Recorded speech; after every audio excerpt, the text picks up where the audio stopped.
Hi everyone, I'm Maggie Moon and I am the Global Village Witch.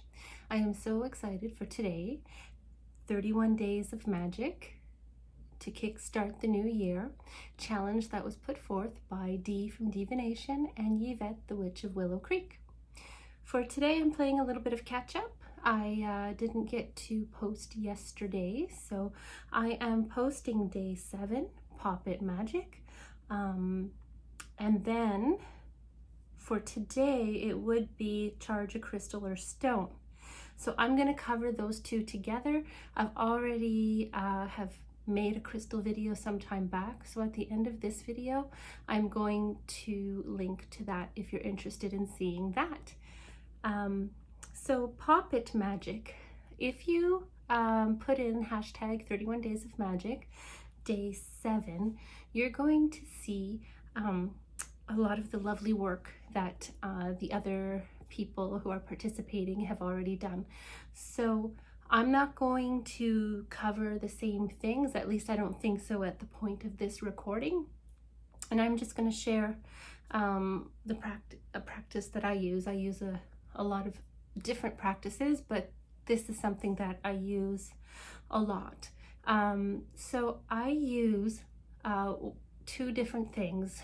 A Mawkins, where you find some branches that are formed in a certain way and you make the poppet out of that. Okay, so here is the completed one. Okay, so I have already recorded the making of this one.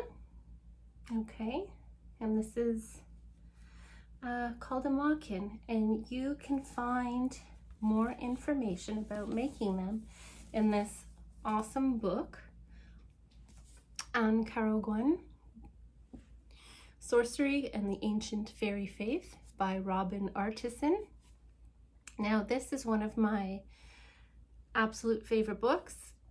This book is never very far from me, like it's always with me wherever I go in the world. I bring it with me. So in here, if you like traditional witchcraft and you're interested in the fairy faith, not Tinkerbell fairy, like actual fairies, fairy faith, the spirits, you may be interested. So the instructions on how to make it, Mawkins, and he discusses that in here, as well as a bunch of other amazingly effective and powerful things that he shares. He talks about making a notch in the wood to join the branches together. I don't do that. I work usually when I'm in state, and I don't at that time want to be doing that. And if I was going to make a notch in the wood, if I had to, I would do that obviously beforehand. But you'll see in the video when I made this lovely one, I didn't make a notch, and I just usually do them like that. Okay, and that'll be coming up shortly. And then also, this is another thing that I made up some time ago. So it's very inconspicuous, so you can, leave it on your altar or somewhere and charge it. What it is a jar, okay, filled with appropriate herbs for the spell. And I created, a head with appropriate herbs in there, and I've charged it, and then it's a jar, and you open it up. I put a little petition in here. So in the video I actually didn't write a petition because I did it just to show you how to make it. I wasn't actually doing a spell this time, but if I was doing the petition, for real, I would roll it to me if I wanted to draw something to me, and roll it away from me if it's something I wanted to banish out of my life, right? So this type of spell though, with the jar, okay, I find it really awesome if you're working on healing someone who has a variety of health issues, or whose health tends to be, you know, progressively getting worse, and you have different things that you have to, you know, then try to help or ease or whatever. Like if you have an elderly parent or something and things just, you know, you can just, instead of having to make a whole new doll or open the doll and do all of that, you can open the jar and add to it and charge it and things like that. So that's just something that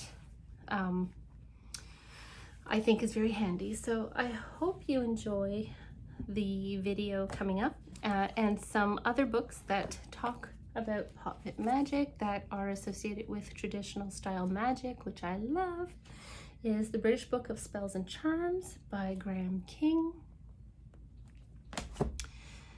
And this beautiful gem, The Black Toad, West County Witchcraft and Magic by Gemma, which is an excellent book if you're interested in traditional magic. So that is how I create my poppets. I do the traditional ways sometimes as well. It just depends on what I feel is best, you know, but I do love working with nature, so this is my preferred method. So once your poppet is you're done making it, you will need to baptize it in a way that is meaningful to you. So you would say the name. So let's say the person I am working the magic for, the target of my working, let's say her name is fictional character. Okay, so you would take the appropriate essential oils or water, whatever's meaningful to you. Usually the oil of the intended working, you know, works well. So you would say, I baptize you, fictional character. You and fictional character are one. What I do to you also is done to fictional character. You will obey, or whatever, okay? And then obviously, if this is working, the target is somebody that you care for or somebody you want to heal, you'll want to keep this in a safe place, okay? And I wish you much love and blessings. Thank you so very much for watching my videos. You don't know how much each and every one of you mean to me, and I am so grateful that you're watching and spending this time with me. Much love, and I'll see you next time. Love you guys. Bye.